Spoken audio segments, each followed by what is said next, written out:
tous, j'espère que vous allez tous bien. Alors aujourd'hui on va voir comment faire le blason d'Harry Potter. Donc du coup je suis pas vraiment dans les mêmes conditions de tournage que d'habitude, donc c'est vrai que la vidéo sera peut-être pas aussi belle niveau qualité que d'habitude. J'espère vraiment que vous serez indulgents pour ça. Néanmoins donc ce modèle vous pouvez le retrouver gratuitement sur mon site internet ladenteldelila.wifeo.com dans une des rubriques carton. Vous avez donc le modèle que vous devez imprimer, ensuite vous le collez sur un carton un petit peu plus épais, vous mettez des bandes de scotch par-dessus afin de protéger votre modèle et je vais vous expliquer comment le faire. Donc ça va être une vidéo que je vais mettre dans la playlist dentelle expliquée. Je ne vais pas la faire au fuseau avec vous, mais je vais vous expliquer par où commencer, approximativement le nombre de fuseaux, etc. Pour faire ce blason, il faut bien penser qu'il faut avoir pris plusieurs découpes en ligne parce qu'il y a énormément de fonds, il y a des superpositions, il y a du point de tige, tout ça c'est ce qu'on voit dans les étapes de cours.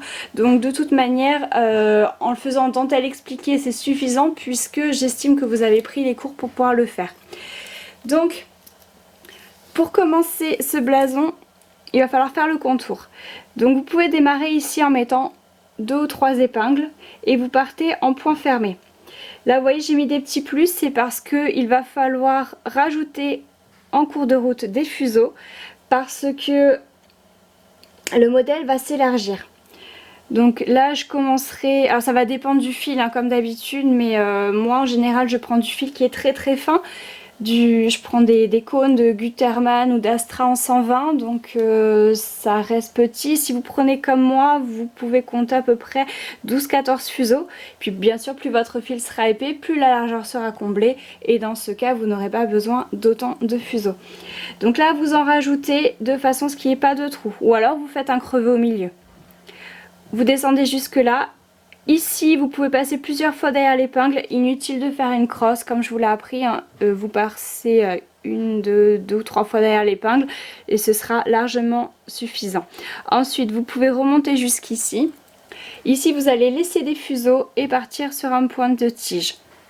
Ensuite, là, vous pouvez laisser vos fuseaux en suspens et vous recommencez ici.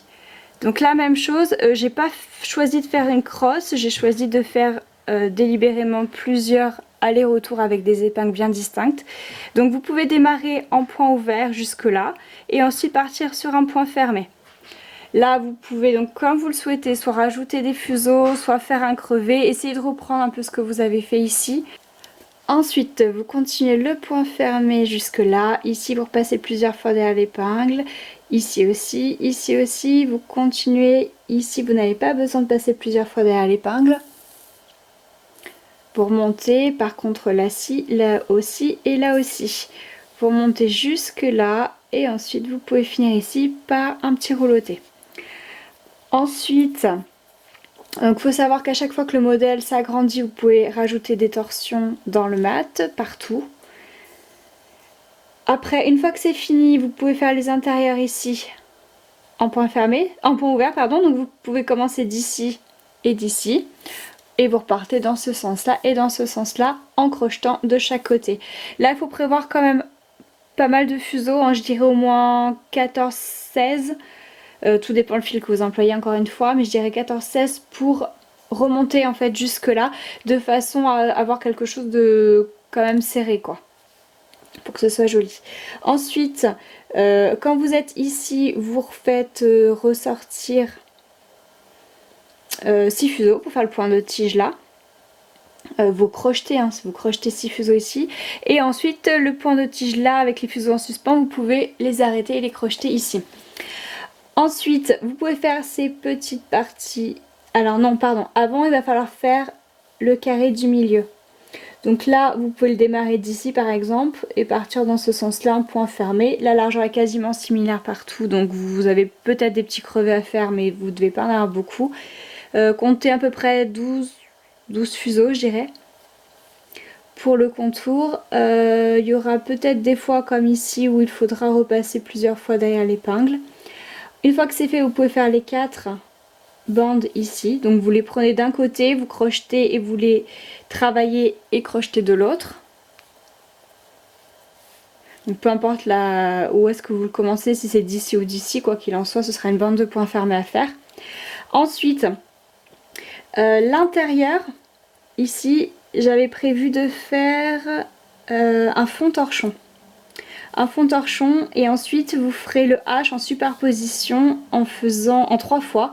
Donc une fois, 2 fois et 3 fois au milieu en point fermé. Donc la bande du milieu, il faudra la crocheter à la fois sur les parties là et à la fois sur les parties d'en dessous, hein, sur le fond torchon. Ensuite, il y a plusieurs fonds différents ici à faire, hein, vous les reconnaîtrez, le fond épingle close, fond torchon, les fonds mariage, etc. Tout ça sont dans les étapes de cours. Donc dans un premier temps, vous faites les 4 fonds. Et ensuite, vous pouvez faire les superpositions avec les animaux qui sont par-dessus. Donc tous les animaux qui sont par-dessus sont à faire en point fermé.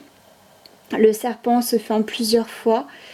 En fait tout se fait en plusieurs fois, hein. Pareil pour le lion, les pattes, etc. Vous pouvez tout faire en point fermé et en une seule fois. Pour les grosses parties comme ici ou encore dans le lion là ou ici à l'intérieur, vous pouvez faire de la passée tordue, ça changerait un petit peu. Et ensuite pour les ailes du faucon par contre il faudra bien les faire en passée tordue. J'ai mis ici plusieurs lignes à l'intérieur, donc c'est vraiment la passée tordue que j'ai prévu de faire ici avec